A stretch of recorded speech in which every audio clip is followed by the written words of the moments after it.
Welcome, Curious Minds, to another deep dive. Today, we're taking a shortcut into a really fascinating and honestly often debated corner of pop culture history. You know, Elvis Presley, the king, his music, his image, his unparalleled impact. For decades, he was, and well, in many ways, he still is, the undisputed monarch of rock and roll. But what about the person who, maybe more than anyone else, really shaped how we remember him after he, left the building? We're talking, of course, about Priscilla Presley. Her presence in the whole Elvis narrative, especially after 1977, is just monumental, yet it's often viewed through very different lenses. We've gathered, well, quite a stack of compelling sources for this deep dive. We've got historical research that tracks the financial twists and turns of the estate, analyses of personal opinions, public perception, all to really unpack the complex, sometimes contradictory story of Priscilla Presley and her, well, pivotal role in the Elvis legacy.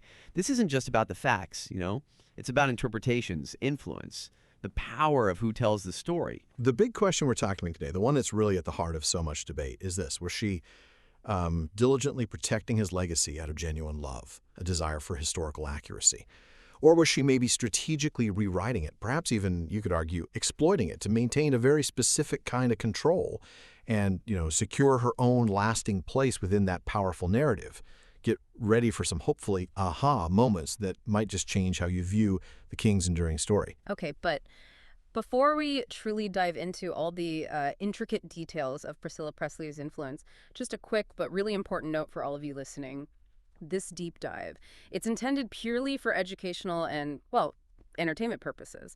The insights we're sharing, the connections we might draw, the different perspectives we'll present. It's all based entirely on publicly available information. Historical research, views expressed in our specific source material. We want to make it absolutely clear, crystal clear, that we do not represent Priscilla Presley or Elvis Presley Enterprises or, any part of the Presley family at all. All the names, likenesses, trademarks mentioned, they are, of course, the property of their respective owners. Our mission here is just to explore the narrative as it's presented in the sources, to lay out the arguments, the counter-arguments, and really help you, our listener, understand the many, many complex layers of this story. We're not endorsing or diminishing any particular viewpoints. We're just here to guide you through the information so you can form your own informed conclusions. Okay, let's unpack this really pivotal moment. Yeah. The aftermath of 1977. When Elvis tragically passed away, leaving this huge void in music and culture, the details of his will. They set a really crucial context for everything that came after. The legal documents, they explicitly state Priscilla Presley received nothing. Zero. Not a dollar, not even a mention. Now, this might seem surprising to some, but if you think about their divorce 4 years earlier, back in '73, well, maybe it makes a certain kind of sense. Legally speaking. From a strictly legal standpoint, yes. There was no direct financial provision for her in the will. Mm-hmm. His estate, the whole thing was explicitly left to his father, Vernon Presley, his grandmother, Minnie Mae, who he was very close to, and crucially, his only child, Lisa Marie. And she was just 9 years old at the time. Towards the child. Exactly. And this really lays the groundwork, doesn't it, for all the twisting turns this story is about to take. Oh, absolutely. And what's truly fascinating here, what the historical accounts really highlight, is the immediate ripple effect. How quickly things changed after those initial bequests. Vernon Presley, Elvis's father, he passed away just 2 years later in 1979. So soon after Elvis. Very soon. And then, tragically, Minnie Mae followed just a year after that in 1980. So, boom.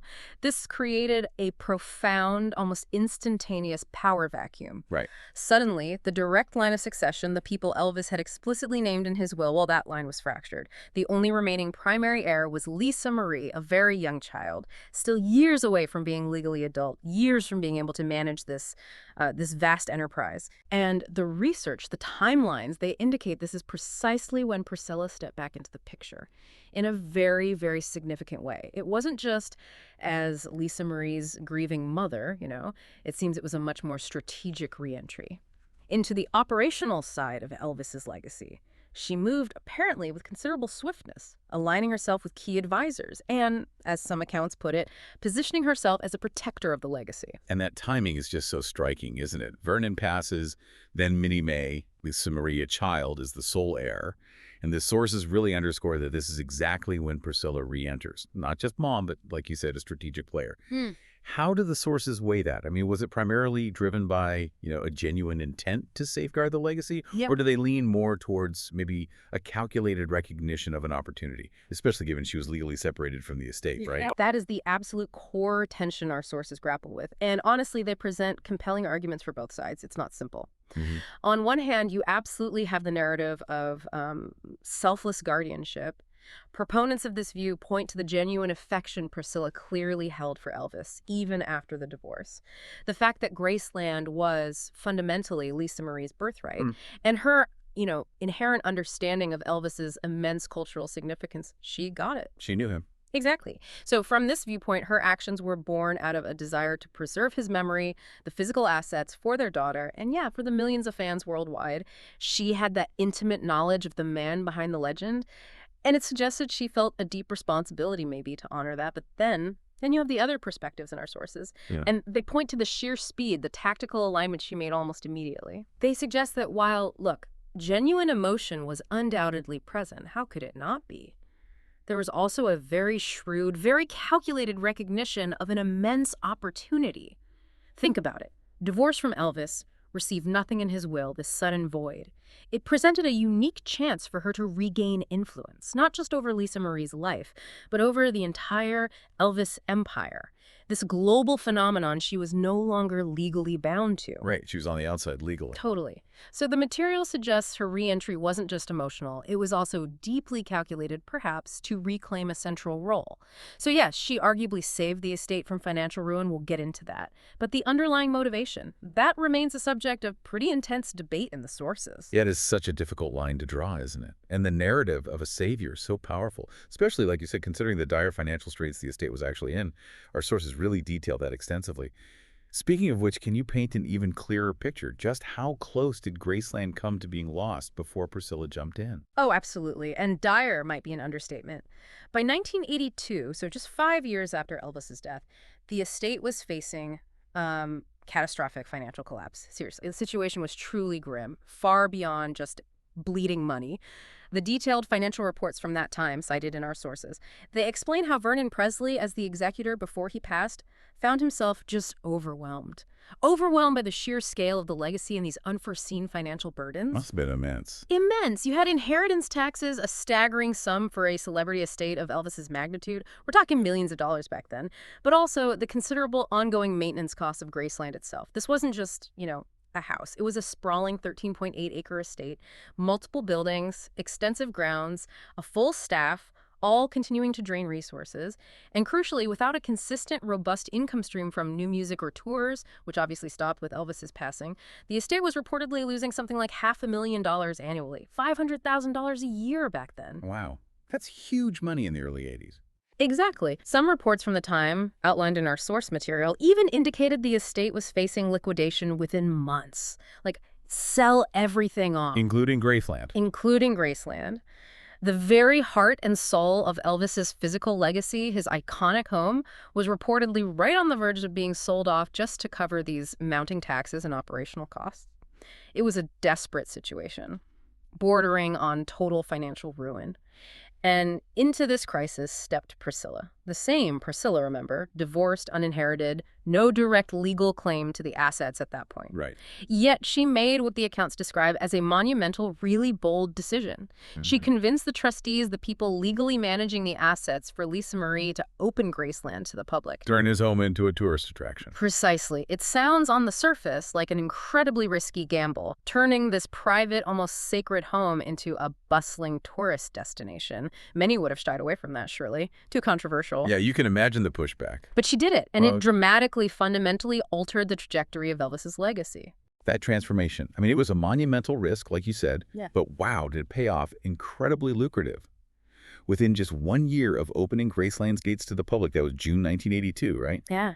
The estate wasn't just treading water, it was firmly back in the black. Profitable. Immediately profitable. It was astonishing. This strategic, daring decision led to Priscilla being widely, almost universally, hailed as a savior. She got the credit, didn't she, for single-handedly rescuing Elvis's most tangible asset and really, by extension, his entire financial legacy from complete ruin. It was a remarkable turnaround. It really was. The success was undeniable, and it was immediate. Graceland went from being this huge liability to basically a cash cow, attracting hundreds of thousands of visitors every year right from the start. However, and this is where our sources introduced that crucial counter-narrative. Critics at the time, and definitely looking back, noted something vital. They suggested her actions, while yes, incredibly effective in a business sense, weren't necessarily fueled solely by grief, or even by a pure selfless desire just to preserve Elvis's memory for history. Okay, so what was the alternative view? Instead, they posited it was driven by a shrewd, almost clinical business strategy, a recognition of the commercial potential. This period, the early 1980s, it unequivocally cemented her presence. It didn't just get her a seat at the table where decisions about Elvis's future were being made. Arguably, it put her at the head of the table, despite her prior legal separation from the estate. Right, she became central. Totally central. It dramatically and permanently shifted her position from just an ex-wife to the central, indispensable figure in the ongoing Elvis Presley narrative. This wasn't just about family anymore. This was a business empire being forged, and she was the architect. And with Elvis Presley Enterprises, EPE, up and running as this thriving entity, she effectively took the reins of a brand, a global phenomenon that, again, she wasn't legally tied to when Elvis died.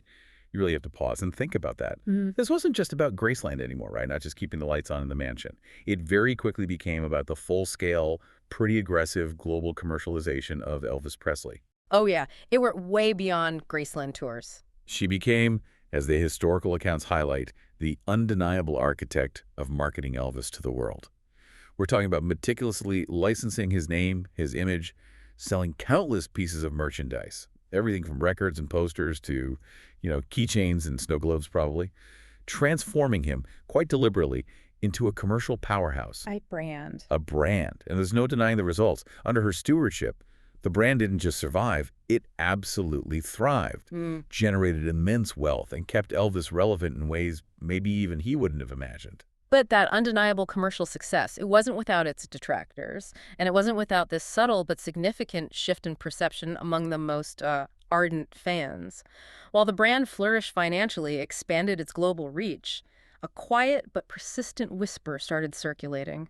Among segments of the fan base, various observers, they began to question the authenticity of this newly constructed, highly commercialized image of Elvis. It wasn't just about keychains, was it? No. EPE, under Priscilla's direction, they pioneered really aggressive licensing deals, permeating almost every aspect of pop culture. We're talking about everything from that iconic Elvis postage stamp, it's still one of the best-selling in U.S. history, I think. I remember that, right. To meticulously curated music re-releases, elaborate documentaries, even theme restaurants like Elvis Presley's Memphis. She transformed Elvis from a static memory into this dynamic, multifaceted global brand, controlling everything from his image rights down to the smallest piece of memorabilia. And the question arose, naturally, was this really the Elvis Presley legacy as the artist himself had envisioned it, or intended it? Or, as many wondered aloud, was it progressively becoming the Priscilla Presley version of it? A narrative carefully curated, maybe, and definitely financially optimized by her. This raises that important, enduring question, one that goes beyond just Elvis, really, and one our sources grapple with. What is the fundamental tension between preserving an artistic legacy, the actual creative output, and commercializing it to the nth degree? Where's the line? Exactly. How much can you commodify a legend? How many branded products can you slap his name on before you start subtly, maybe even fundamentally, altering the very essence of what made him legendary in the first place? It's a fundamental shift in perception, isn't it? Moving from pure artistic veneration to something that felt, to some, more like a calculated business enterprise. And that tension, it still resonates powerfully with fans and critics today. Okay, let's fast forward a bit to 1993. This is a huge year. Lisa Marie Presley, Elvis's only child, the primary heir, she turned 25. And at that age, she was legally able to take full control of her inheritance, the whole estate her father had explicitly left to her. The moment everyone expected, perhaps. Right. So you, as an observer, you might naturally expect her to, completely wrest control from her mother, or at the very least finally assume her rightful place as the sole decision-maker for this vast, iconic legacy. But that's precisely not what happened, is it? No. It's fascinating. The narrative takes another unexpected turn here, really revealing the enduring strength of the power dynamics that had already been set up. It really is fascinating, and the detailed accounts from that time, they meticulously chronicle this. Instead of the complete, maybe anticipated transfer of power where Lisa Marie assumes sole command, She made a different choice. She formed the Elvis Presley Trust. Yeah? But critically, she didn't appoint herself as the singular trustee. Instead, she appointed herself Barry Siegel, who was a trusted business manager at the time, and most notably, Priscilla, as co-trustees. Go trustees. Wow. Just think about the profound implications of that arrangement, and various analyses highlight this. The only person Elvis explicitly named as his heir, his own daughter, still had to share control of her inheritance with someone he had divorced 2 decades earlier. That's huge. It's not a minor detail. It was a structural decision that solidified Priscilla's continued legally sanctioned involvement at the very highest levels of the estate. Now, why would Lisa Marie do that? The sole heir choosing shared control. The sources suggest it was complex, a mix of factors. Her relative youth, maybe inexperience at 25. Especially facing the enormous responsibility of managing this multi-million-dollar global brand. Sure, that's understandable. There was also, it seems, a level of trust she still placed in her mother's, demonstrated business acumen, especially given Priscilla's success with opening Graceland, stabilizing the finances. Intriguing she could do it. Right. And furthermore, some accounts hint maybe at a desire for a less solitary burden. Managing such a colossal, complex legacy alone must have seemed daunting. So this arrangement, far from being a simple handoff, it really points to the deep-seated influence Priscilla had established, almost making her an indispensable partner in the whole venture. And this arrangement, unsurprisingly, led to more speculation, raised a lot of eyebrows among fans, the media.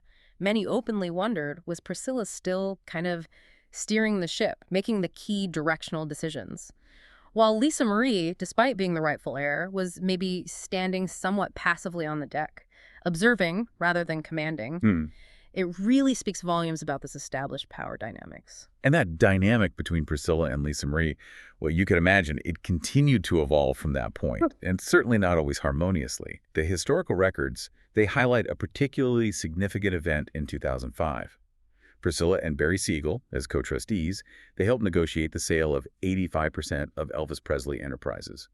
85%. The vast majority. That move, while financially significant, it brought in a staggering sum, over $100 million, which sounds like, undeniable success. But it also meant fundamentally giving away control of most of Elvis's commercial rights, effectively selling off a huge piece of the brand's future. Exactly right. That 2005 sale of 85% of EPE to Robert FX Sillerman's company, CKX Inc., it was a massive game changer for the estate. Netted over $100 million, yes. But like you said, it meant relinquishing ultimate commercial control, selling off the majority stake in the brand's future potential. And then not long after this huge transaction, Lisa Marie filed a lawsuit against Barry Siegel. Against Siegel, not her mother. Against Siegel specifically, alleging he had mismanaged her money, bad investments, squandering funds, that sort of thing. Now, while she didn't formally sue her mother, the tension, well, many reports strongly suggest it was palpable, undeniably indicative of a deep underlying rift. You have to assume it strained things. Immensely. Her lawsuit against Siegel wasn't just about, alleged mismanagement of her money. Perhaps it reflected a growing frustration with how her inheritance, her father's legacy, was being handled overall, especially in light of this massive asset sale she maybe didn't fully agree with or understand the implications of. And while that lawsuit against Siegel was reportedly settled confidentially, the profound rift with her mother became starkly clear around this time. This period, following the 2005 sale and the subsequent legal actions, it really marked a visibly strained chapter in their relationship. Accounts from people reportedly close to the family, media reports too, they explicitly state that Priscilla and Lisa Marie went years, literally years at a time, without speaking to one another. Wow, years! Yeah, which speaks volumes, doesn't it? About a deep personal rift that went way beyond just professional disagreements. It wasn't just a cooling off. It was like a deep freeze, non-communication. That's incredibly sad, given the circumstances. It is. Then the story takes another tragic turn. Following Lisa Marie's sudden, heartbreaking death in January 2023, Priscilla took an action that immediately drew widespread attention and really sharp reactions within days. Days of her daughter's passing, Priscilla filed legal papers, specifically challenging her own daughter's will. Challenging Lisa Marie's will. Challenging an amendment Lisa Marie had made years earlier, which removed Priscilla as a trustee and named Lisa Marie's children, Riley and Benjamin Kieff, as successors. Okay.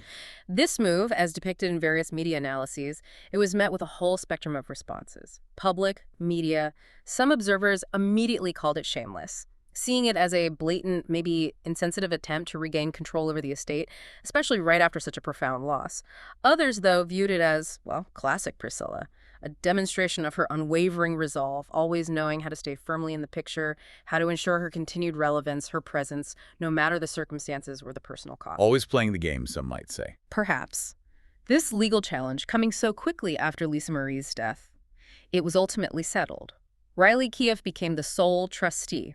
Priscilla reportedly received a significant payout, millions, and a role in a special advisory trust for Graceland. So she's still involved financially and influentially? Exactly, cementing her continued presence.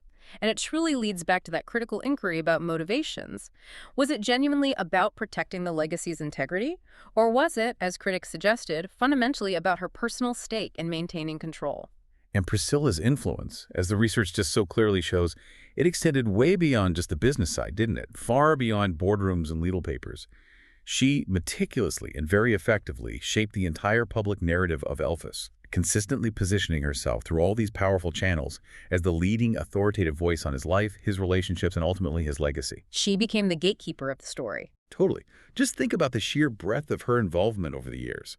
Her own highly publicized memoir, Elvis and Me, then that was adapted into a TV miniseries, reached millions. More recently, her significant, well-documented influence on the blockbuster Baz Luhrmann film, Elvis. She worked closely with the filmmakers, provided her perspective, her insights, really shaped that on-screen portrayal. Yeah, she was very visible promoting that. Very. And of course, her prominent endorsement and involvement in the 2023 Sofia Coppola movie, Priscilla, which directly tells her side of their story. All of these powerful, widely consumed media representations, books, TV, the big screen, they overwhelmingly reflected her specific version of the king, her personal recollections, her interpretation of their shared history. And this extensive, deliberate control over the narrative, well, the collected material underscores this. It invariably raises that important, often uncomfortable question: whose story actually gets told? And maybe more significantly, whose perspectives, whose experiences get intentionally or unintentionally left out or downplayed. Right. Because history isn't just one person's view. Exactly. The sources point out that conspicuously missing or significantly minimized in these widely publicized narratives are figures like Linda Thompson, Ginger Alden. Both women had significant, serious relationships with Elvis, especially in his later years. Their perspectives are often marginalized. They were with him towards the end. Correct. Also, at times, what seems absent are Elvis's own unfiltered words, maybe his direct perspectives, which often get filtered through Priscilla's lens, her interpretation. Yet, despite these omissions or shifts in focus, it's consistently Priscilla's version, her narrative, that keeps getting the green light. From Hollywood, from the media, time and time again. It becomes the accepted story. It solidifies a very particular interpretation of his life, his impact in the public consciousness. It's a really powerful, compelling example, as various analyses illustrate, of how sustained, strategic control over the narrative, especially through popular media, can profoundly shape public perception for generations, cementing one perspective almost as the dominant truth. And then in 2023, Priscilla took her storytelling to an entirely new level, a level that was, frankly, quite stunning to many. She didn't just consult on a film, she co-created and even voiced herself in an animated Netflix series, Agent Elvis. Agent Elvis, yeah. Now just try to picture this concept for a moment. The king, Elvis Presley, moonlighting as a gun-toting, foul-mouthed secret agent. It's wild. Killing bad guys, often in ridiculously exaggerated ways, all while still dressed in his iconic jumpsuits. I mean, on paper, it sounds almost like an unauthorized spoof, doesn't it? Completely. Something a fan might cook up as a parody. Totally separate from any official estate nod. It's just a wildly different, almost surreal take on his established persona. Precisely. And reports from the time indicate critics were largely stunned by this creative direction. And fan reactions, sharply divided, created a real schism within the Elvis community. Some viewers, sure, they loved the irreverent humor, found it fresh, unbuttoned, maybe even daring. A new take on the legend. Breaking the mold. Right. They appreciated the willingness to step outside those traditional, almost sacred portrayals. Arguing, maybe, it made Elvis accessible to a new generation in a different way. But many, many others, particularly the longtime devoted fans, they were utterly outraged. I can imagine. They viewed it as profound disrespect. Everything Elvis stood for, his image, his legacy. This felt like a blatant distortion, almost a mockery. It felt, to them like a caricature that diminished his true artistry, his persona. But here's the absolute crucial detail. As documented in our sources, the thing that truly sets this apart. This wasn't some unauthorized parody. This wasn't fan fiction run wild. Priscilla Presley herself helped create it. She was directly involved. Concept, execution, voice acting. She put a name on it. Absolutely. And she publicly defended it, stating, and this quote was widely reported, that it was a way to keep Elvis relevant for new, younger audiences. Which brings us right back to that core tension, doesn't it? The one running through our whole deep dive. Is turning Elvis into such a radically different, almost cartoonish character? Is that how you genuinely preserve a profound cultural legacy? Or is it, in effect, exploiting that legacy for new, maybe transient commercial gain, potentially even at the expense of its true essence, the reverence it once commanded? The material kind of leaves that question hanging, prompting us, and you listening, to consider that fine line between innovation and dilution, especially when the stated goal is relevance at potentially any cost. So where does that leave things today? The very sources confirm that the torch, or maybe the scepter, has officially been passed. Riley Keough, Lucien Rhee's daughter, Elvis's only grandchild, she is now the official steward of the estate, sole trustee. A new generation takes over. Exactly. And there seems to be this widespread hope among many fans that she'll bring a new perspective, honoring her grandfather authentically, maybe reconnecting the legacy to its roots, while still finding ways to make it resonate today. It feels like a moment of transition, full of potential. A chance for the narrative to evolve once more. It definitely is a new chapter. However, even with this new chapter beginning under Riley's leadership, the compiled information, the overall picture from our sources, suggests the shadow of Priscilla's influence still distinctly lingers. It's not like she's disappeared.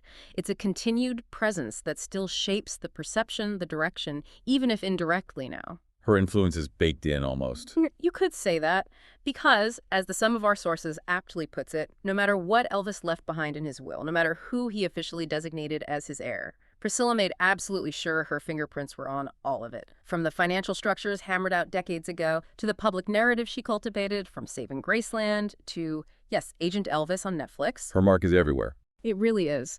This continued, indelible presence raises fundamental questions about the long-term direction, the interpretation of the legacy. Even as new hands take the reins, the path carved by Priscilla over decades, it remains undeniable, still influencing how we see Elvis and how his story continues to unfold. So, from the very gates of Graceland, saved from financial ruin, all the way to animated Netflix cartoons with him as a secret agent. One thing is abundantly clear from our deep dive today. The story of Elvis Presley has never stopped being told. It's a perpetually evolving narrative, isn't it? A living legend. But as we've explored through our sources, the central question remains. Who's telling it? And perhaps more importantly, why are they telling it that specific way? Yeah. Priscilla Presley wasn't in Elvis's will. She wasn't physically in the house when he died, wasn't there during his final moments. Yet, somehow, defying those initial expectations, those legal realities, she's been present in almost every single room, where critical decisions about his legacy, his image, his enduring narrative have been made for over 40 years. And some perspectives, as presented across our sources, will argue she bravely, brilliantly protected his memory, ensured his enduring relevance, safeguarded his assets from falling into obscurity or worse, disarray. She was, in this view, a fierce guardian, an astute businesswoman who recognized the king's true worth when maybe others might have let it fade. His savior narrative. Exactly. Others, conversely, contend she fundamentally rebranded it, shifted its identity, perhaps even transformed it into something new, something commercially viable that maybe Elvis himself wouldn't have recognized, moving it further perhaps from his original artistic vision. And maybe, as the differing viewpoints in our source material ultimately imply, she did both, in this complex dance that blurred the lines between genuine preservation and really shrewd reinterpretation. But that brings us, inevitably, to the one provocative question that truly overshadows it all. Something for you to mull over after this deep dive, to carry with you beyond this conversation. What would Priscilla Presley be without Elvis? Would we, the general public, even know her name? Would Hollywood return her calls for major projects, endorsements? Would she have an empire, a legacy of her own making in the entertainment world? Or would she just have memories? Memories of a past life connected to a giant? Maybe, just maybe. Rewriting his story was never solely, or even primarily, about Elvis. Perhaps it was also about making absolutely sure she didn't get written out of her own. Wow. That is definitely something to think about. And that's it for this deep dive. We truly hope you gained some incredible insights and enjoyed unpacking this really complex narrative with us. It's a story with just so many layers, so many fascinating turns. If you loved what you heard today, please don't forget to go back and listen to our previous deep dives. We've explored so many other fascinating topics, always aiming to offer you shortcuts to being incredibly well-informed on a whole range of subjects. And of course, make sure to like, share, and subscribe to the Deep Dive wherever you get your audio. That way you'll never miss out on another thought-provoking conversation. Until next time, keep exploring.